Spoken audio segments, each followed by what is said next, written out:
First off, you look great. I love the shirt. Thank you. I want to do something a little bright colory. I love it. First off, thank you for coming on.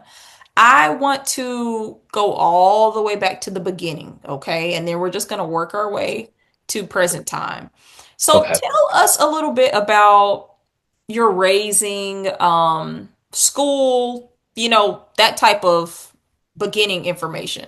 Yeah. So I'm born and raised in Chattanooga, Tennessee. So that's where I was originally from. And my mom and dad, I was the first child. So it was just from my early memories, I always felt like I was somebody that was just a umbuctious child. You know what I mean? I just loved being in stuff, being super curious. And I think my dad, he was somebody that he inspired me from a young age because he picked me up from school most days. I got to hang out right around with my dad, and I used to love doing that because I don't know, like to me, he was a superhero. Like he still is a superhero to me because he just knew how to connect with people. He treated people with such kindness. And I think that from an early age, like that was my example of how to interact with humans and things like that.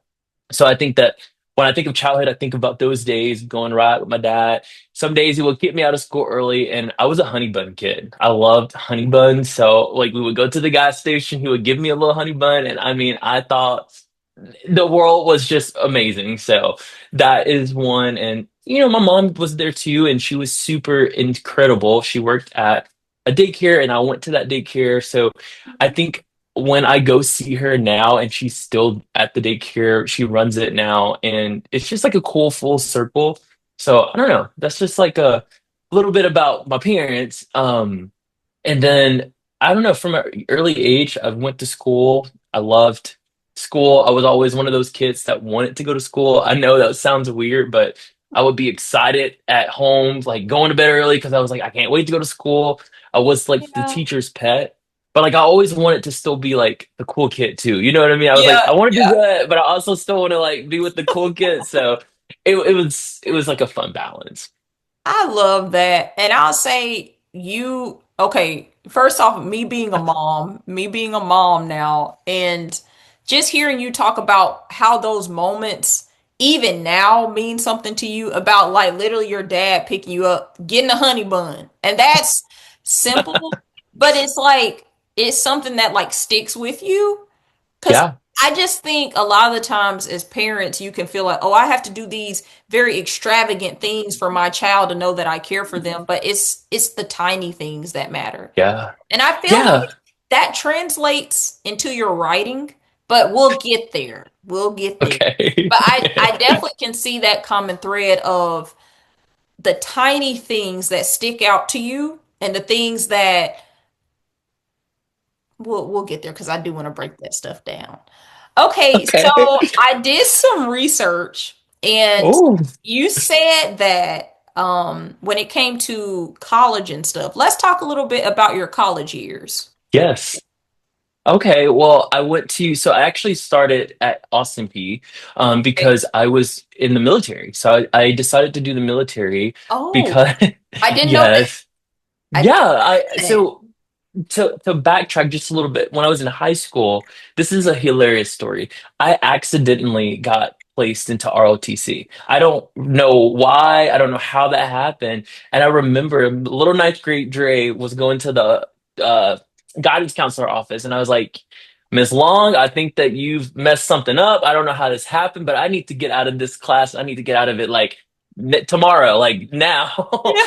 And she was like, okay, well, get me into the end of the semester. Like, can you do one semester? And I'm like, girl, one semester is like 10 weeks. I cannot do the one semester. But I loved, again, I'm a teacher's pet. So I was like, you know what? I can do one semester. Yep. So I remember going back to ROTC that day, and Sergeant Major Lewis is his name. He got in my face and he was like, I don't know what you think this is, son, but you need to shut up and get in your place. And I was like, oh, yeah, nah, I cannot do this. I was like, I cannot do it. But what changed was like, so many of my friends, they were like falling into line and like really enjoying it. So I'm like, Yeah. maybe I'm looking at this the wrong way. And once I kind of changed my perspective, by the end of that first semester, I was in love with ROTC. I was like, no, keep me in it. Like, I want to do it. And she was like, are you sure? Like, you were blowing my office up at the beginning of the Oh, semester. Yeah. And I ended up doing like all 4 years of high school in ROTC.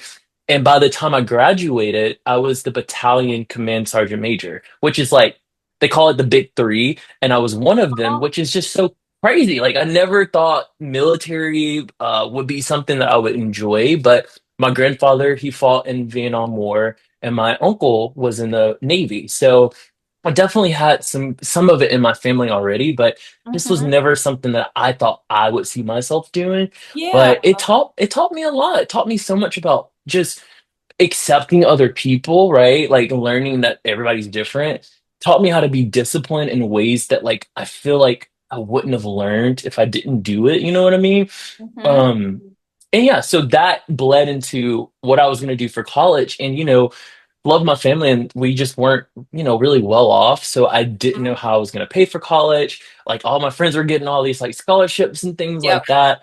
And I just weren't having those conversations. I just was like, I just want to graduate. Like if I Yes. graduate, that's great, right? But it started to realize like, oh, I need to start thinking about like college and scholarships and all this stuff. So Yeah. ROTC was my ticket there. I was like, okay, I can do the National Guard. They'll pay for my college. So let's just see what happens, and that's what I did. I feel like that's so symbolic though. Like you literally being put in this class. Literally, Like I do not want to do this. I don't want to be here. I just can't do this. And then literally being in that place where you're like, I love this. And then adding an extra layer of then being a leader within that space. right, One right, thing I've learned about, I think, seeing other people's stories and even talking about leadership, yeah, a lot of times the people that want to be leaders are probably not the best leaders. It's usually yeah. the people that are like, no, I can't. I don't want to do this. I don't want to lead this. I don't want none of this. I don't want this. It's like usually those are the best leaders because I feel like their heart posture is not to hurt anyone. It's to truly be like, okay, well, God put me here. I guess I just, this is what it is. And now I have to take this Yes, and do right with this. So 100%. I see also, and I'm not going to mention your job, like the actual name of your job, but I see Yes, that you're also a field training representative, correct? yes, yes. Okay, so that then puts you back in a leadership position. Can you just loosely talk a little bit about that, about how you Yeah, get to that? Yeah. yeah, so I, worked at Chick-fil-A. I started working at Chick-fil-A when I was 15. So Okay. I was in the job force very early. And I think right at 18, like when I was coming home from the military, because they worked with me throughout that whole journey. So I think once I got home, I was just like, you know what?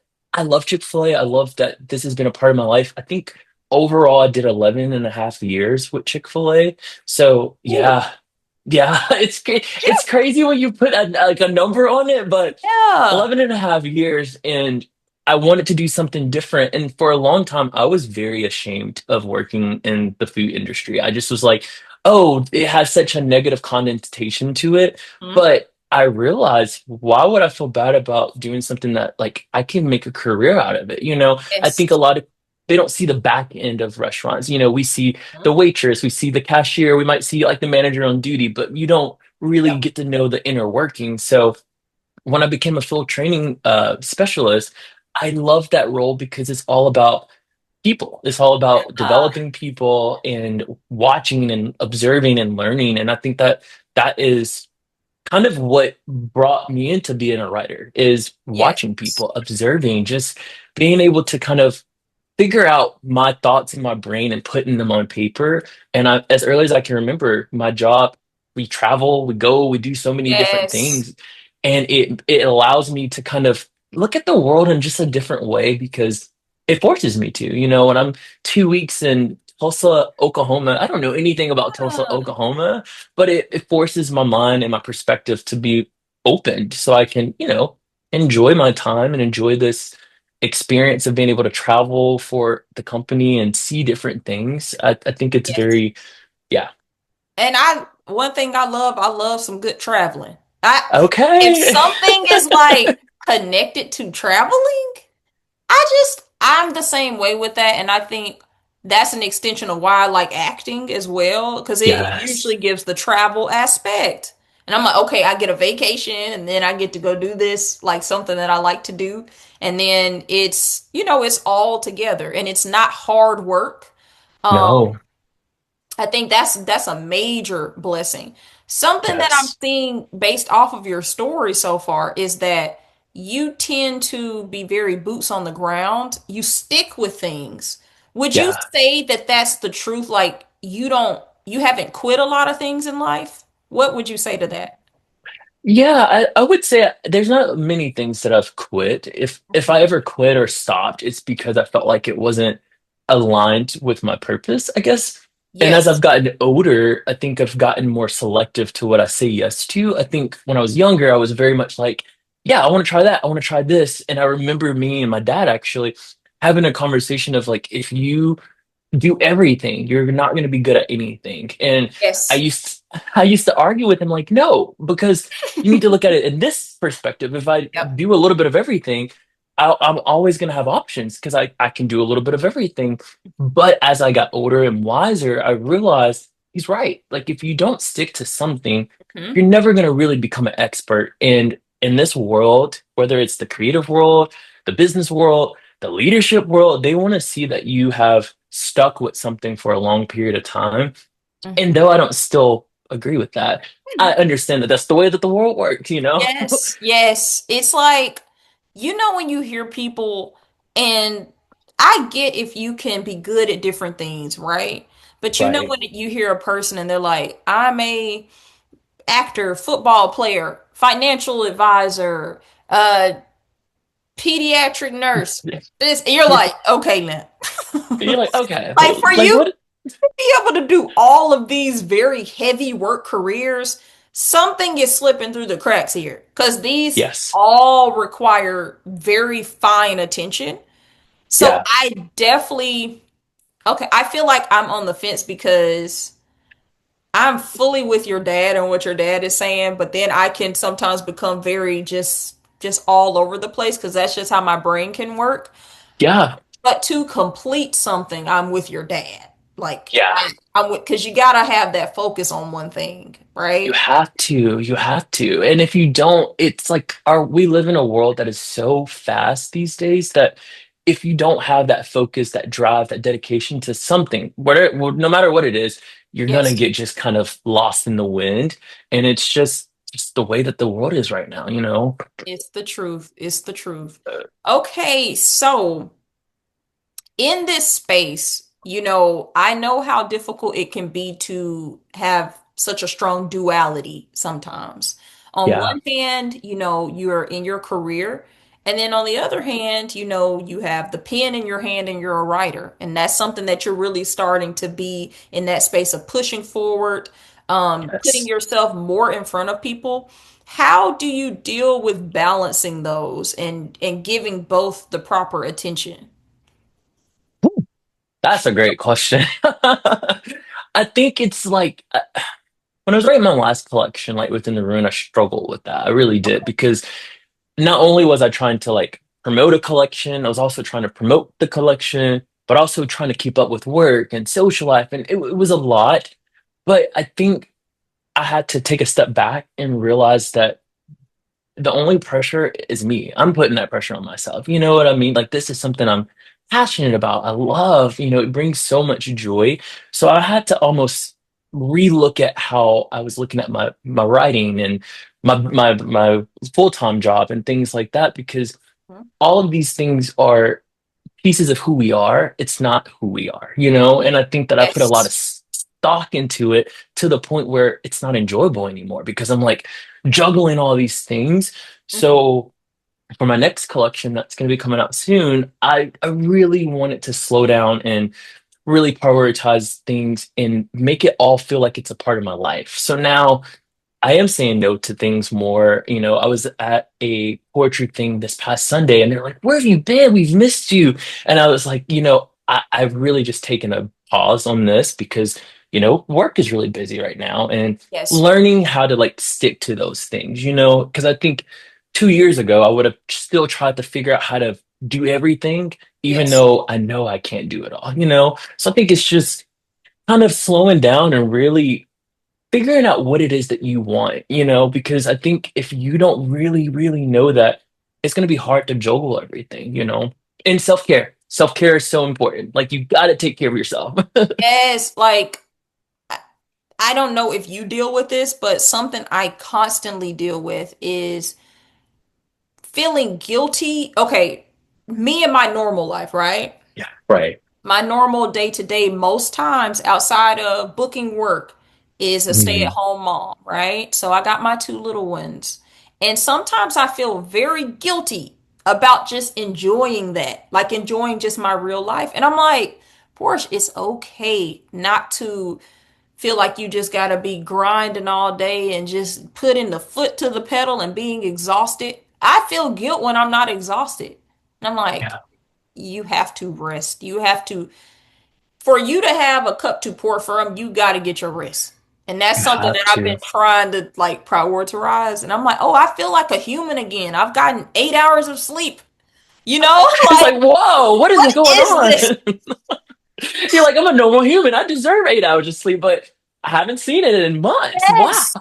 It's like you feel like when you get normalcy, it's like, oh, this is what this feels like. So Yeah. I definitely understand what you're saying in the sense of like, telling your people at the poetry thing, like, y'all, I have to choose sometimes, and I would love to be here all the time if I could, but I have my full-time job, and Yeah. that's something, from what I gather, is not something that you hate. It gives that you don't dislike your job.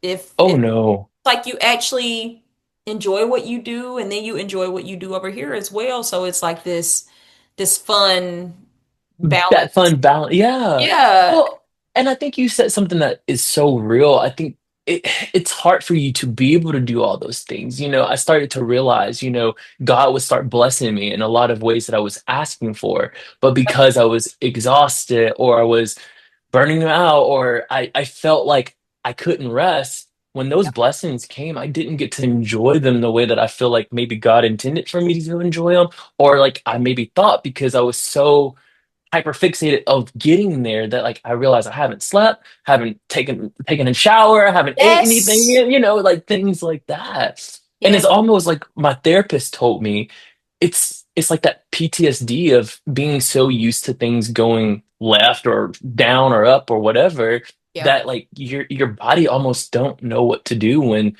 things are okay and things are taken care of. You almost gotta like train yourself of like it's okay to just chill. It's okay to breathe. It's okay to do those things. And I'm like actively working on that right now. Yeah. It's and you said it's like to be expecting something to go wrong, or you're like, oh, I haven't worked hard enough this weekend. Oh gosh, but what if I don't? It's like God wants you to have the faith to know that what you did, yes, like to Come on what now. you did, like your work is seen. He hears you, what you're praying about.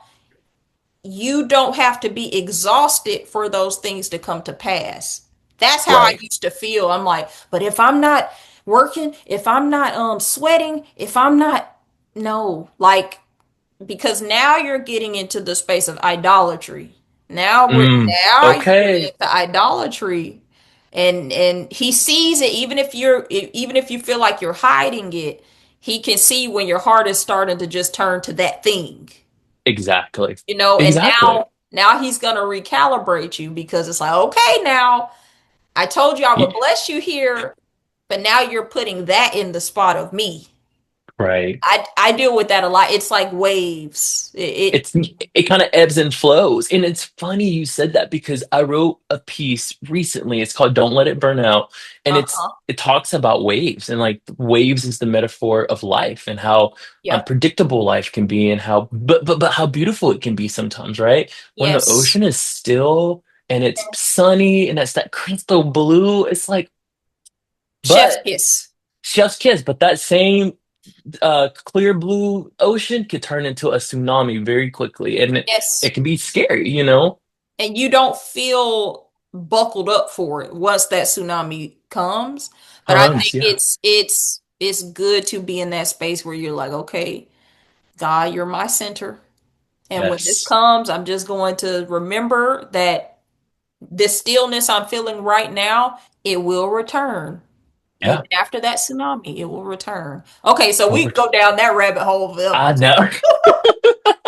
I was like, look, we're about to yap on down. Like, we're about to talk about the ocean, the sky. We could I yap love that. We could yap that all the way down. But okay, so let's get into writing. Okay, this is the big part and whatnot. So, when you came to know that you were a writer, what did that look like? What was the introduction to that space for you? Um, I think the earliest that I remember writing and actually remembering feedback was when I was in fifth grade. I took a creative writing, like it was one of those classes you took after school, kind of like waiting Yep. for your parents to pick you up. And I remember just writing like these really crazy stories, but my teachers used to always say, like, you are a really good writer. Like, we love what you're writing, and I loved how it felt when I was writing, but I hated English. I did. Like, I just hated I'm English. with you. Yeah, I was just like, oh, I want to be a writer, but there's just too many rules when it comes to writing. Like, you got to do this, you got to do that, you got to remember that. Oh, I don't want to do all that. Yeah, So I yeah. never, I never like took it seriously. And I think in high school, I took a creative writing class, and it was the same thing. College, I actually did playwriting, and I think that was truly the like catalyst of like, wait. I actually think this is something I enjoy doing. I feel like I am good at it. Like I probably should put a little more stock into it. So started writing more around that phase of my life in college, but never really committed to like putting it out there the way that I am now. Mhm. So yeah, I think that's kind of my up and down journey with writing. I've never really committed to it because I've always was a little insecure about it. Okay. And when you say as a writer, and I'll say as any artist, I'm sure can feel kind of vulnerable. What do you feel like were your fears putting your writing out? Like your number one things that would kind of pop out, if any. I think that like I feel like I think different and I have like a really different perspective on things. So I feel like sometimes, especially when I was younger, I didn't think people would understand where I was coming from or understand like my stories. And as crazy as this sound, I feel like I was very confused of who I was, so my writing never really translated because I Mm, was always thinking so much about, well, if I ever present this or if I ever like said this, like I can't talk about being gay, I can't talk yeah, about this, I couldn't talk about these things, so yeah. it almost felt like imposter syndrome myself writing, you know? That's interesting you say that way because it's like I feel like when it comes to our art, if Yeah. we're not being fully honest with ourselves, it's gonna show. Yes, it will.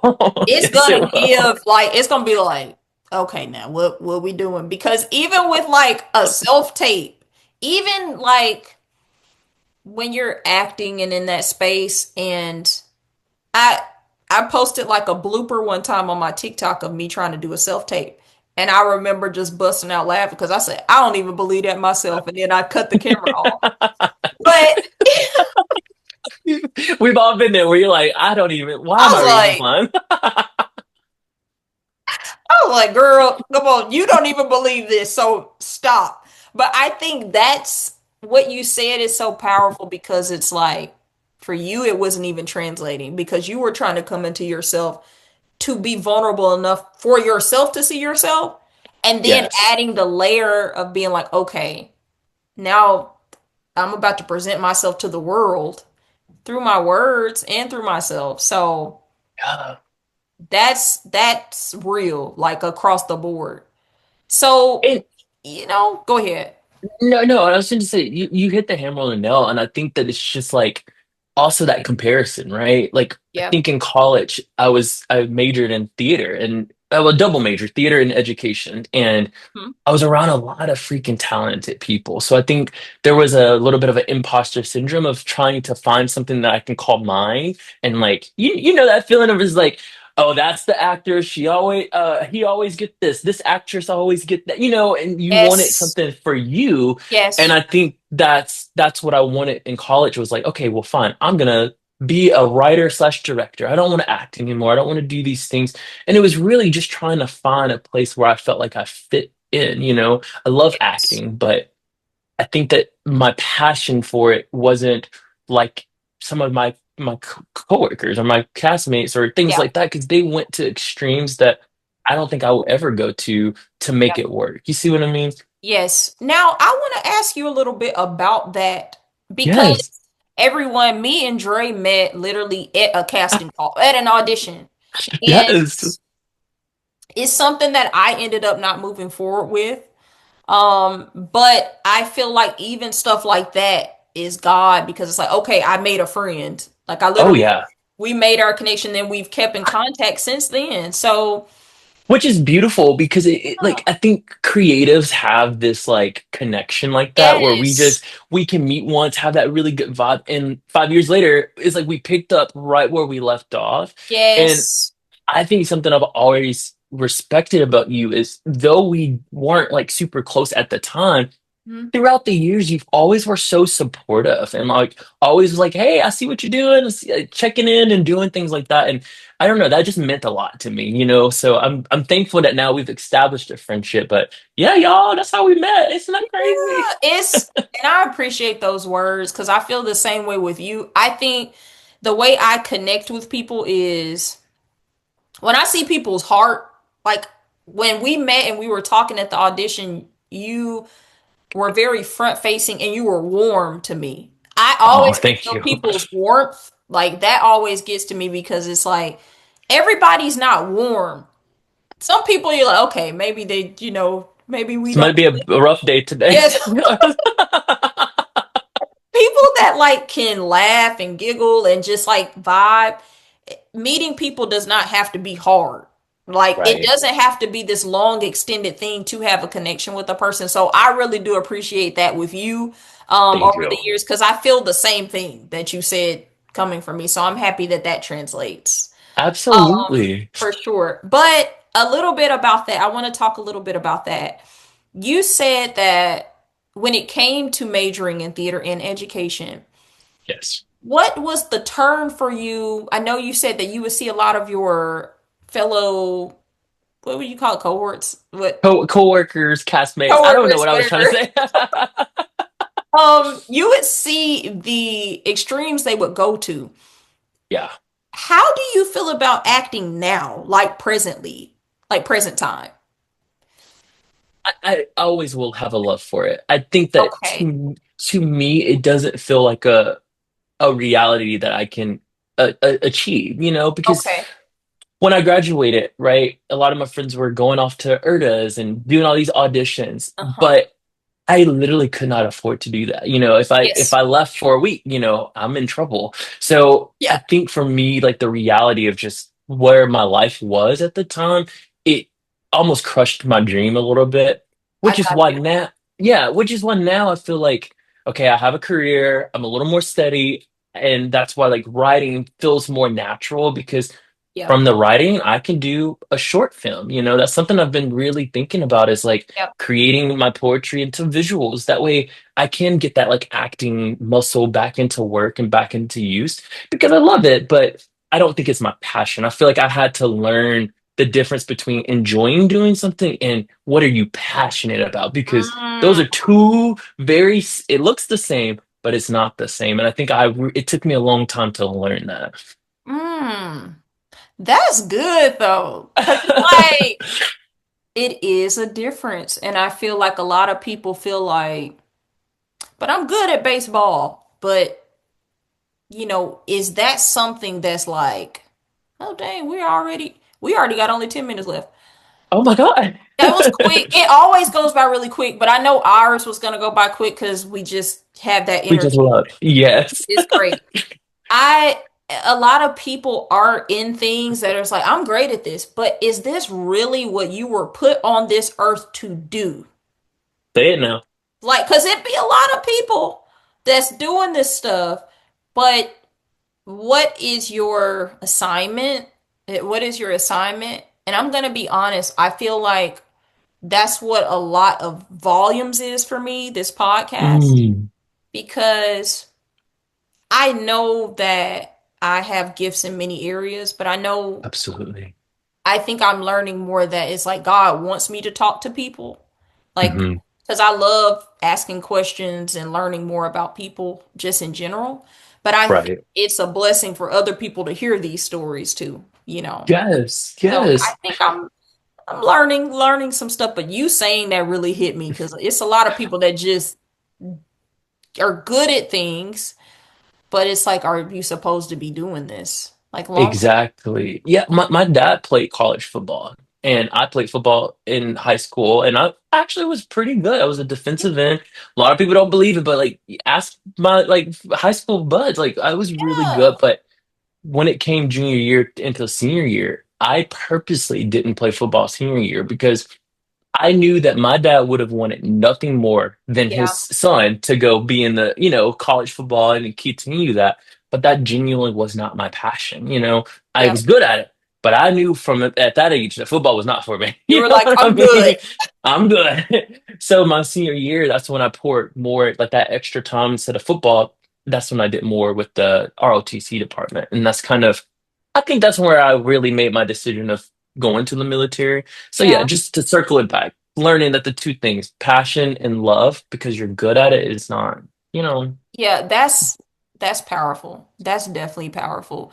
I know we are limited on time, so I do want you to just dive in like a little bit about your poetry works because that's kind of what I yeah, want to highlight. Just no, say whatever you want to say about the process and yeah. yeah.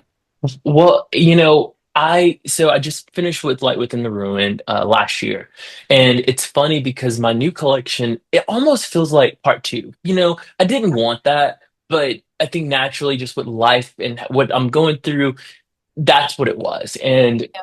Light Within the Ruin, it was in the works for years. I kept trying to put this poetry collection out, and just stuff kept happening. I was laid off of my job, so then I had to get a new job.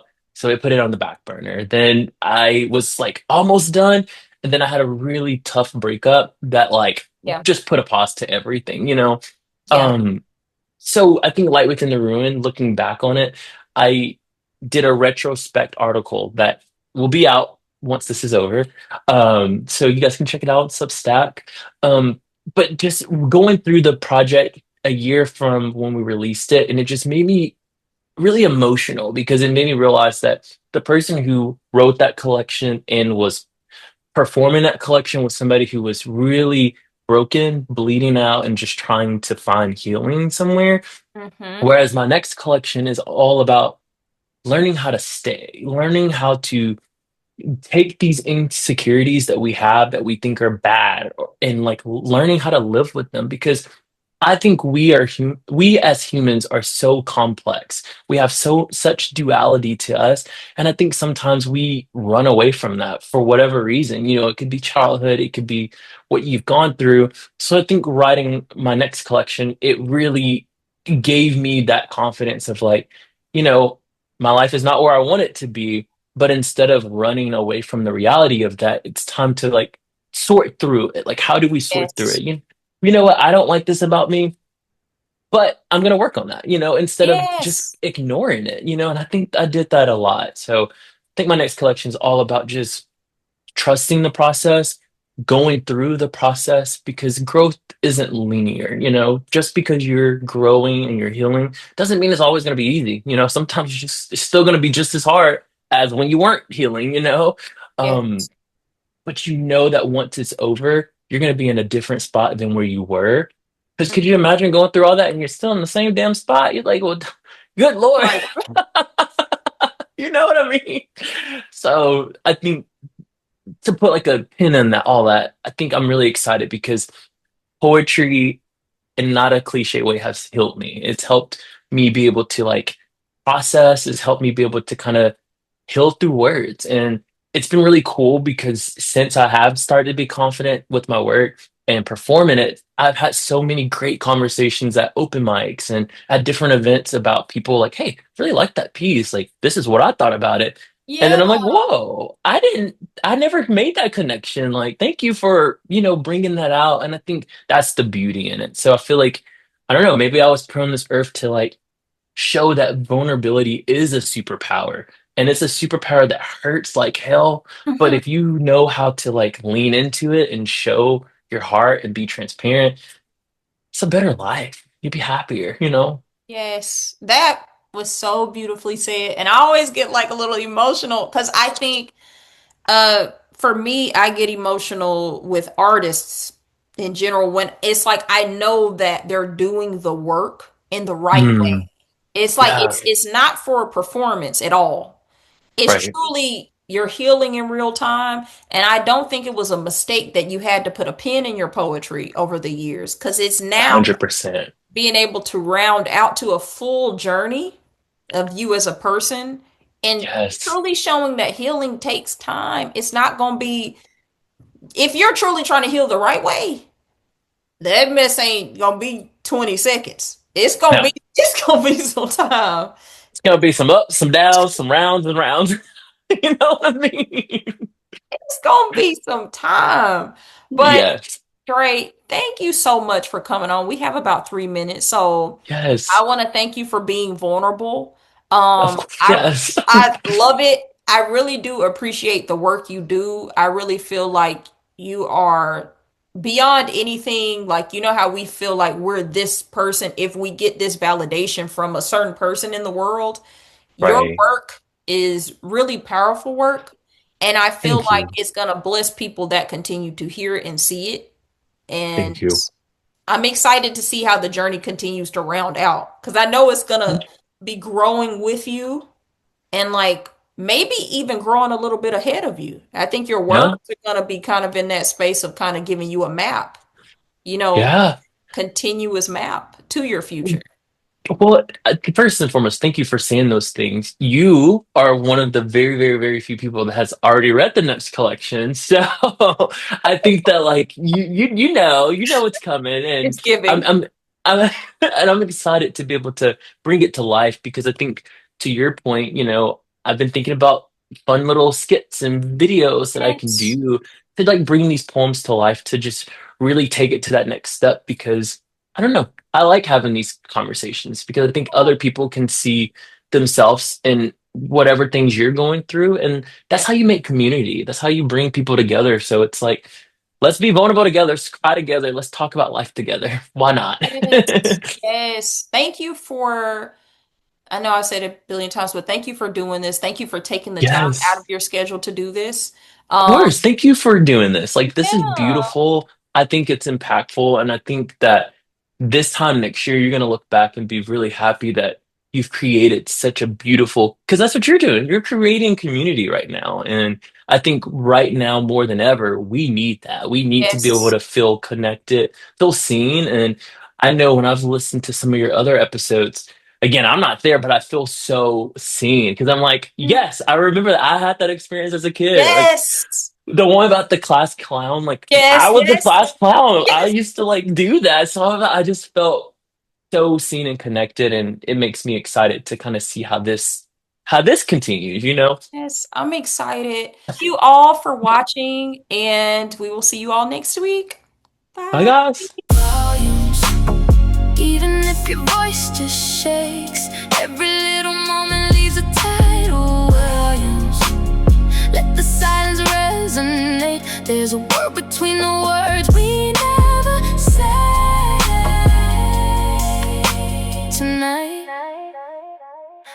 We're speaking.